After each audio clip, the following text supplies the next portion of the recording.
Esse podcast é apresentado por b9.com.br.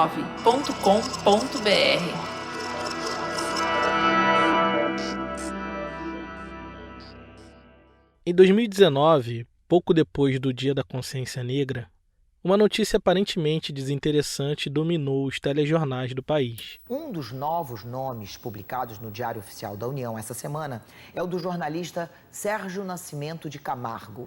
Ele substitui Vanderlei Lourenço na presidência da Fundação Cultural Palmares. Até aquele momento, a nomeação de um presidente da Fundação Palmares nunca tinha despertado interesse suficiente para ganhar destaque nos jornais.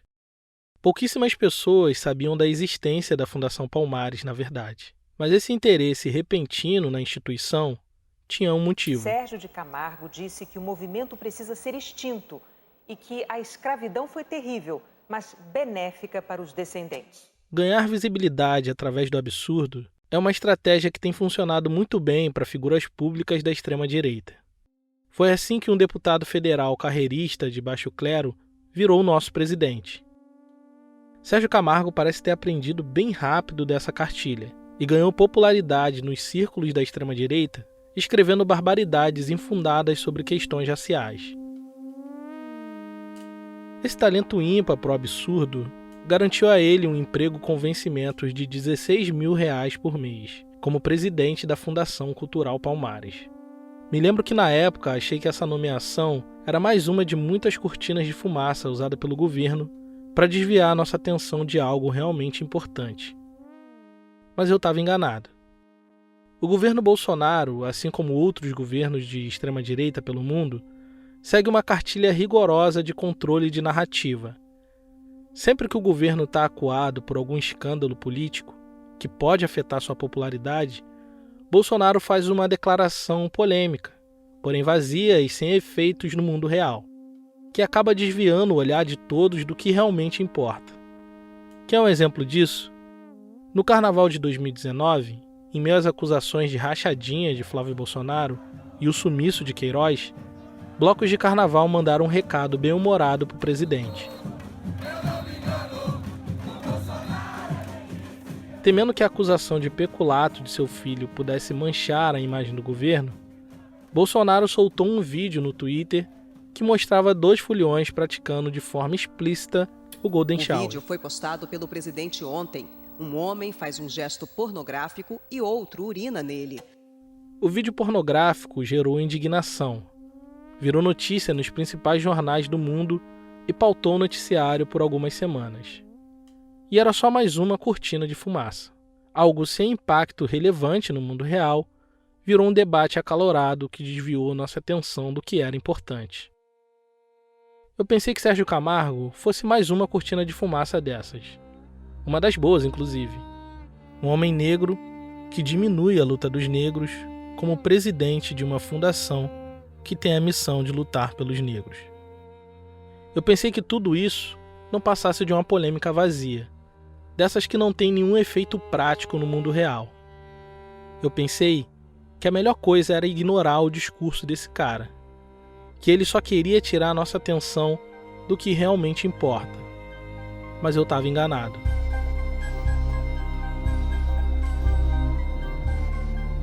Depois de alguns anos de Sérgio Camargo na presidência da Fundação Palmares, nós vamos atravessar essa cortina de fumaça, ir além dos tweets polêmicos e tentar entender os impactos reais de sua gestão no dia a dia da comunidade negra.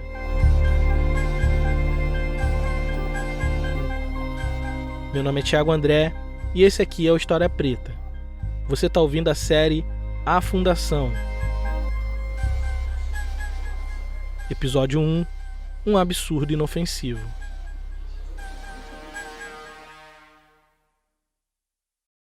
Na década de 90, um militar aposentado, mal visto entre os oficiais, conseguiu transformar a má fama em campanha política, fazendo promessas de melhoria salarial para a classe.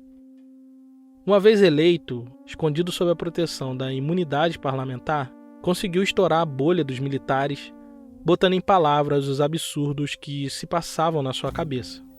Eu sou favorável à tortura, tu sabe disso. E o povo é E isso se tornou um método. Jair Bolsonaro vem aí depois.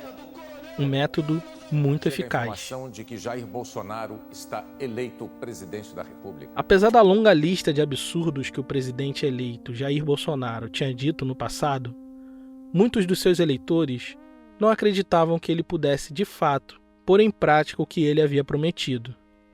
Muita gente bem intencionada acreditou que seus superministros, Paulo Guedes e Sérgio Moro, pudessem ser uma espécie de eminência parda, assessores que iriam de fato governar nos bastidores, enquanto Bolsonaro continuaria fazendo o que sabe fazer de melhor: polemizar com coisas vazias, sem efeito prático na realidade.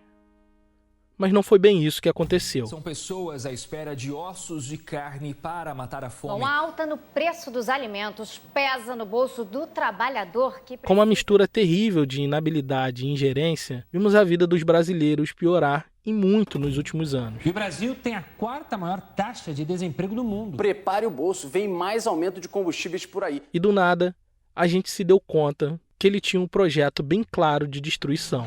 O Brasil não é um terreno aberto onde nós pretendemos construir coisas para o nosso povo. Nós temos que desconstruir muita coisa, desfazer muita coisa, para depois não começarmos a fazer.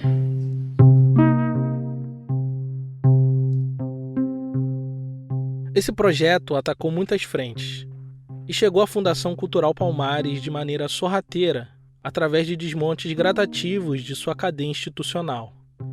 Em linhas gerais, a missão da Fundação é proteger, fomentar e difundir a cultura afro-brasileira. Por isso, desde sua criação em 1988, ela esteve sob o guarda-chuva do Ministério da Cultura, um dos principais alvos de Bolsonaro desde antes de sua eleição. No primeiro dia de governo, ele extinguiu o Ministério da Cultura, reduzindo ele a uma secretaria do Ministério da Cidadania, que tinha como ministro o deputado Osmar Terra, aquele que apostou que o Covid-19 seria apenas uma gripezinha menor que o H1N1. Sem um status de ministério, a pasta da cultura perdeu autonomia e enfrentou uma queda brusca no seu orçamento original. Como eu disse, esse ataque não era novidade. Desde sua campanha, Bolsonaro e seus seguidores atacavam a classe artística e a cultura como um todo. A promessa era de que a cultura sofreria uma espécie de regulação pessoal do presidente. Em julho de 2019, ainda no início do seu governo, ele declarou que pessoalmente faria um filtro nos filmes da Ancine, a Agência Nacional de Cinema. E se não fosse possível fazer isso, extinguiria numa canetada a agência inteira.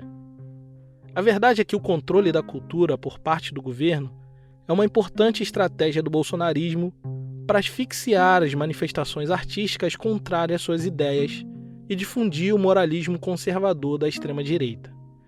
Isso vai ficar bem explícito quando, em novembro de 2019, assumiu o comando da pasta um sujeito chamado Roberto Alvim. Você deve se lembrar desse vídeo controverso que ele fez. A arte brasileira da próxima década será heróica e será nacional. Mas calma, a gente não vai botar os carros na frente dos bois. Porque antes de expor as suas referências nazistas à luz do dia, Roberto Alvim chamou a atenção do governo, se envolvendo em polêmicas com a classe artística. Pouco antes de ser secretário especial da Cultura, ele era diretor-geral da Fundação Nacional de Artes, a Funarte, que dentro da pasta da Cultura é o órgão responsável por políticas públicas de incentivo às artes visuais, à música, à dança, ao teatro e ao circo. Em agosto de 2019, Roberto Alvim, no comando da Funarte, resolveu convocar, através de um post de Facebook, artistas conservadores para montar um enorme banco de dados com o objetivo de, abre aspas, criar uma máquina de guerra cultural, fecha aspas. Rasgando o princípio da impessoalidade na administração pública, parecia que a ideia dele era favorecer artistas conservadores em projetos futuros. Essa atitude pôs ele no mapa da extrema-direita, mas seu próximo ato lançaria ele ao estrelato.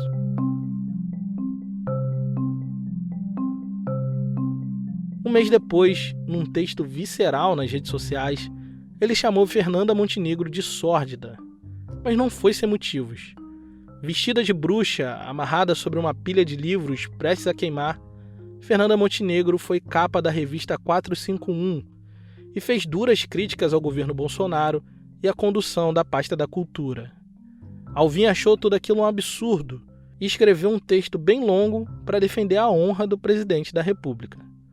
No texto, além de xingar a Fernanda Montenegro, dizia estar numa guerra irrevogável com a classe artística. Colecionando uma incrível pilha de absurdos e se mostrando um verdadeiro vassalo dos ideais bolsonaristas, em apenas um mês, Roberto Alvim foi nomeado como secretário especial de Cultura. E apenas 2 meses depois, seria o protagonista de um dos maiores absurdos midiáticos que esse governo já produziu. Olá, meus amigos. Eu sou Roberto Alvim, secretário especial da Cultura do governo do presidente Jair Bolsonaro. Esse é o vídeo de apresentação do que seria o Prêmio Nacional da Arte.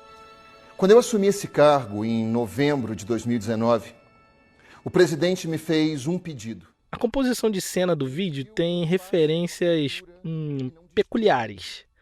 A paleta de cores do terno, o quadro do presidente no alto da parede, a cruz patriarcal sobre a mesa e a música preferida de Adolf Hitler se parecem muito com a estética das propagandas nazistas. A cultura não pode ficar alheia às imensas transformações intelectuais e políticas que estamos vivendo. A arte brasileira da próxima década será heróica e será nacional. Será dotada de grande capacidade de envolvimento emocional e será igualmente imperativa, posto que profundamente vinculada às aspirações urgentes do nosso povo. Ou então não será nada. E coincidentemente, esse último trecho é uma cópia quase idêntica de uma citação de Joseph Goebbels, ministro da propaganda de Hitler na Alemanha nazista.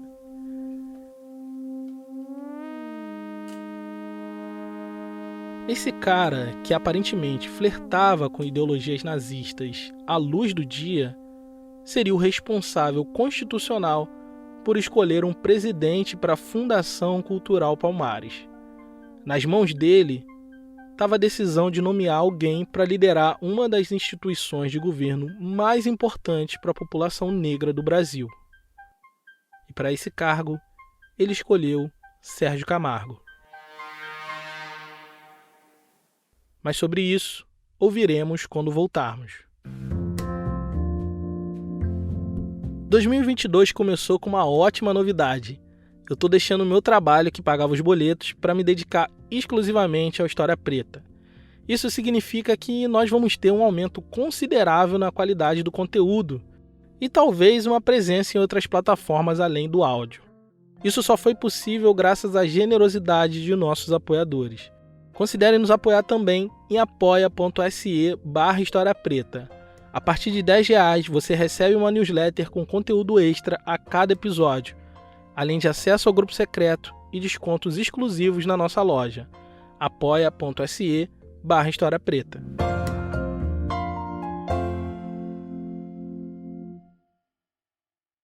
Sérgio Camargo entrou no holofote do bolsonarismo através das redes sociais por causa de declarações polêmicas sobre política, cultura e racismo. Seu post de maior engajamento na época foi uma publicação no Facebook que defendia o fim do Dia da Consciência Negra. Além disso, sem apresentar nenhum dado que sustentasse sua ideia, defendeu em outros posts a inexistência do racismo no Brasil e que a escravidão, na verdade, foi benéfica aos negros, o que, obviamente, são mentiras que não se sustentam na realidade. Diferente de Roberto Alvim, que era conhecido entre os artistas de teatro, Sérgio Camargo não era uma figura pública. Ele caiu de paraquedas na cadeira que ocupa na Fundação Palmares.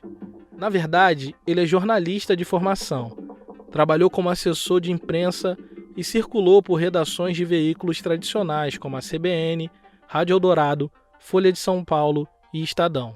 E eu conversei com colegas dele, tanto do Estado quanto da Folha, com os jornais impressos, e eles me falaram que o Sérgio era sempre muito tranquilo. Esse é o Vinícius Nunes, jornalista que assina, junto com Gabriela Soares e Patrícia Nadir, um perfil sobre Sérgio Camargo no portal Poder 360. Ele me ajudou a entender um pouco de quem era o Sérgio Camargo, jornalista. Sempre muito na dele, não conversava muito, sempre estava de fone de ouvido, ouvindo música alto, e era sempre música clássica. Ele gostava muito de Mozart, segundo um colega. Era um cara sossegado, de poucas palavras, que raramente externava suas preferências pessoais, nem mesmo as políticas. E ele se mostrava já como um perfil anti-esquerda, mas nada perto desse conservador ou reacionário que ele é hoje, né? Ele numas rodinhas de conversas rápidas assim, ele mostrava antipatia pelo Lula ou pela Dilma quando esses eram presidentes, e ele tinha um desapreço maior pelo Aldo Rebelo quando era ministro da Defesa. Então, mas tirando isso, segundo esses colegas, tanto da Folha como do Estadão, o Sérgio Camargo ele nunca se manifestava politicamente na redação. Ele era um cara normal, como eu e você, que tem suas preferências políticas, tem opiniões próprias sobre figuras públicas. Tudo normal, tudo nos conformes. Mas o que me chama a atenção é esse perfil super discreto que nada se parece com o Sérgio Camargo de hoje. Apurar a história do Sérgio Camargo foi um pouco complicado, porque primeiro foi muito difícil encontrar pessoas que tivessem trabalhado com ele. E depois mostrar para essas pessoas que era seguro falar, porque eu vi um certo medo, um receio dessas pessoas terem os nomes divulgados nas redes sociais e fossem atacadas por seguidores do Sérgio Camargo, que é um cara que tem um contato com as redes sociais que é impressionante, né? Ele tem um engajamento que eu diria que poucos bolsonaristas hoje têm. Isso é verdade. Sérgio Camargo tem um engajamento que poucos membros do governo têm. Caso você não saiba, engajamento é uma forma de medir o quanto o seu público se envolve com o que você posta nas redes sociais. Sérgio Camargo tem mais de 200 mil seguidores no Instagram e no Twitter. Cada post que ele faz gera uma reação desse público. Pode ser comentários, curtidas e compartilhamentos. Quanto mais seguidores e não seguidores reagem às suas publicações, maior o seu engajamento. E ele sabe usar isso muito bem a seu favor.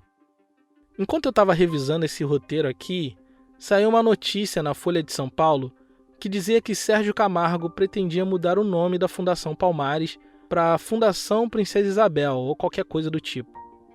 Horas antes, ele tinha postado no seu Twitter o desejo de mudar o nome da fundação para Princesa Isabel ou André Rebouças. E isso causou uma reação positiva dos que gostam dele e muita reação negativa dos que acham a medida absurda. Independente de qualquer coisa, o Sérgio Camargo não pode mudar o nome da fundação sem passar em votação pela Câmara. Mas o tweet que ele fez, que despertou amor e ódio, teve um engajamento tão alto que virou notícia nos principais jornais do país. Isso é um exemplo do tipo de influência que ele exerce a partir de suas redes. E basicamente, os posts dele são quase sempre nessa linha. Uma polêmica vazia, sem efeitos práticos no mundo real, mas que causam reações apaixonadas, seja para criticar ou apoiar as suas ideias. E ele repete essa fórmula a exaustão, num fluxo constante, com muitos e muitos posts por dia. Mas nem sempre foi assim. Antes de 2018, Sérgio Camargo tinha uma presença tímida nas redes sociais. Não tinha Twitter e raramente usava o Facebook e o Instagram. Em 2015 e 2016, suas redes eram basicamente feitas de fotos com a família. Isso mudou durante a campanha presidencial de 2018. Ele passou a manifestar o seu apoio ao então candidato Jair Bolsonaro, mas ainda de forma bem discreta. Sua virada pessoal foi acontecer só em 2019, quando viralizou com um post no Facebook criticando o Dia da Consciência Negra e relativizando os efeitos da escravidão. Ele chamou muita atenção da extrema-direita, porque além de ser um homem negro minimizando o racismo, Sérgio Camargo é filho de um histórico militante do movimento negro.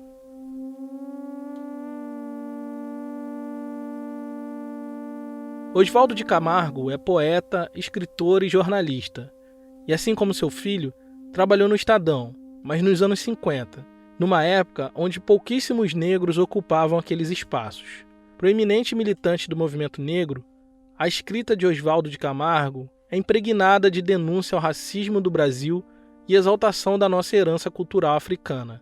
O extraordinário é como, de repente, eu tenho um filho que praticamente não é eu na questão ideológica, né? Na verdade, meu filho não tem nada a ver comigo nessa questão de ideologia.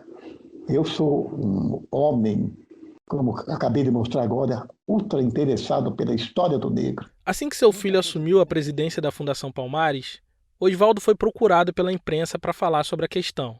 Esse áudio é de uma entrevista concedida por ele no fim de 2020 ao portal UOL. Muita coisa que eu consegui, que eu escrevo, está abalizada em cima da história do negro, associações culturais. Então, é uma luta em que eu acho que houve acerto. Não se deve pensar em desmontar isso, porque foi algo muito acertado. A única coisa que eu torço é que esse processo de apagar essa história da qual eu faço parte, que ela não chegue tão longe, que eu seja obrigado a atuar também politicamente. Hoje em dia, Oswaldo de Camargo não dá mais entrevistas para falar do filho, o que é perfeitamente compreensível. Um sujeito importantíssimo para a história do movimento negro, infelizmente só é procurado pela imprensa quando Sérgio Camargo se envolve em alguma polêmica, que desde o final de 2019 tem sido uma constante em sua vida. Segundo seu pai, Sérgio Camargo foi criado numa casa com muitas referências à cultura negra, literatura, música e religiosidade. Ou seja, ele tem uma boa bagagem de questões raciais que vem de berço. Como a gente já viu, ele também foi um profissional de larga experiência no campo do jornalismo tradicional.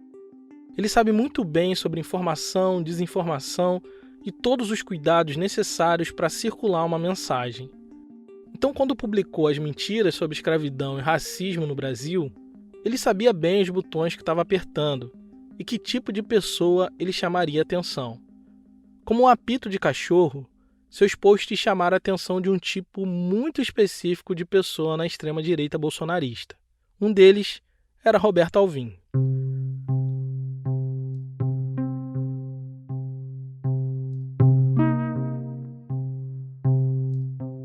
A ideia que o governo Bolsonaro tem para a cultura é a destruição do que está posto. Isso não é novidade para ninguém. Roberto Alvim assumiu a pasta da cultura com uma missão e deixou isso claro naquele vídeo esquisito quando disse que a cultura do Brasil seria do jeito deles ou não seria nada. Foi nesse contexto que Sérgio Camargo foi nomeado presidente da Fundação Cultural Palmares em 27 de novembro de 2019. Suas ideias sobre escravidão e racismo revelavam sua total incompatibilidade com o cargo e anunciava tempos difíceis na fundação. Um plano de destruição estava em curso, mas teria resistência. 2 dias depois, um grupo de representantes do movimento negro de Brasília ocupou a sede da Fundação Palmares a fim de abrir um diálogo com o novo presidente. Os seguranças tentaram impedir a entrada dos militantes, mas eles conseguiram furar o bloqueio e se dirigiram até o 7º andar, onde ficava o gabinete de Sérgio Camargo, que preferiu não sair da sala. Naquele mesmo dia, em São Paulo, estava acontecendo o primeiro seminário internacional da Colisão Negra, reunindo mais de 100 organizações que lutam pelos direitos da população negra no Brasil e no mundo. O objetivo era articular estratégias de organização política dessa comunidade frente aos desafios atuais. Eles não sabiam ainda, mas dali sairia a primeira ofensiva organizada à gestão de Sérgio Camargo. A Coalizão Negra por Direitos nasceu no início de 2019 e uma das suas primeiras ações públicas foi denunciar o pacote anticrime do então ministro Sérgio Moro à Comissão Interamericana de Direitos Humanos.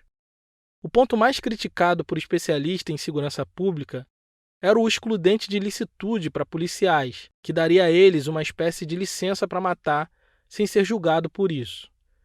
Depois da denúncia à comissão, representante da Colisão Negra foi ao Congresso Nacional expor ao presidente do Senado e da Câmara as problemáticas desse projeto para a população negra do Brasil. Naquele mesmo ano, em setembro, a Colisão Negra esteve em Washington denunciando as medidas do governo Bolsonaro em reunião com congressistas negros daquele país. Estiveram também em Genebra, na Comissão de Direitos Humanos da ONU, e em Nova York, na Assembleia Geral da ONU.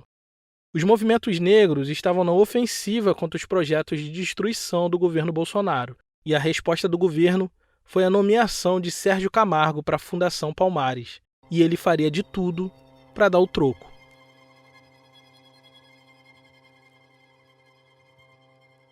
Através de ação judicial, os movimentos negros tentaram impedir que a nomeação de Sérgio Camargo fosse concluída. Em dezembro de 2019, por decisão de um juiz federal da 18ª Vara do Ceará, Sérgio Camargo foi impedido de assumir a presidência da Fundação Palmares, um duro golpe nos planos do governo. Semanas depois, Roberto Alvim foi demitido por causa do vídeo com claras referências nazistas. Sua presença no governo se tornou insustentável para Bolsonaro, que sofreu pressão da comunidade judaica e da própria embaixada da Alemanha para que ele demitisse o secretário do cargo.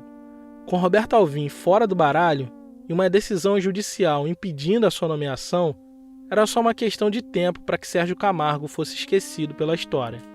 Mas não foi isso que aconteceu. Convencidos de que ele era imprescindível para esse cargo, o governo federal, fazendo uso da máquina estatal, recorreu da decisão judicial através da Advocacia Geral da União, e 2 meses depois, o STJ derrubou a liminar e Camargo foi reconduzido ao cargo. O novo presidente da Fundação Palmares comemorou a decisão em suas redes sociais e disse ser mais uma vitória de Bolsonaro. Movido pelo ressentimento, pregou a extinção do movimento negro e garantiu que, sob sua gestão, a Fundação Palmares não receberia nenhum de seus representantes. O seu primeiro ato como presidente deixaria isso claro.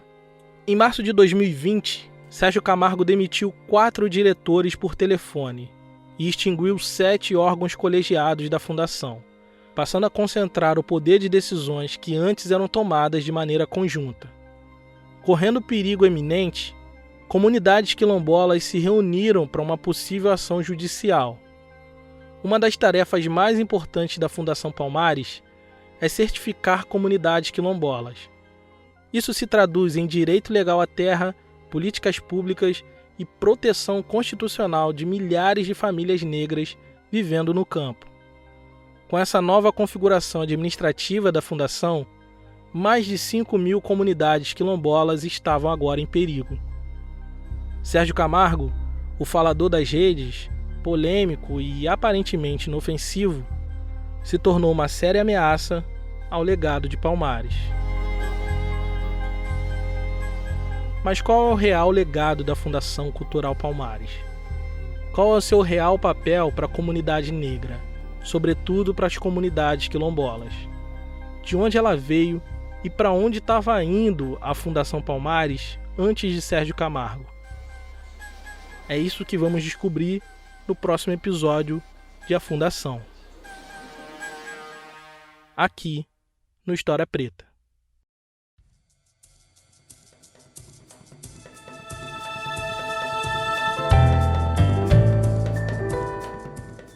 Esse podcast é uma produção História Preta com distribuição da rede B9 de podcasts. Esse episódio só foi possível graças à contribuição generosa de nossos apoiadores. Se você gosta do nosso trabalho, considerem nos apoiar em apoia.se/História Preta. Gerência da Comunidade, Carolina Ferreira. Identidade Visual, Raimundo Brito e Estúdio Duna. A trilha sonora é da Blue Dot e da Epidemic Sound. Nesse episódio, nós fizemos uso de áudio da Band, Rede TV, SBT, UOL, Rede Globo e Globo News. Eu sou Thiago André e pesquisei, roteirizei e apresentei esse episódio. Obrigado por ouvir e até a próxima.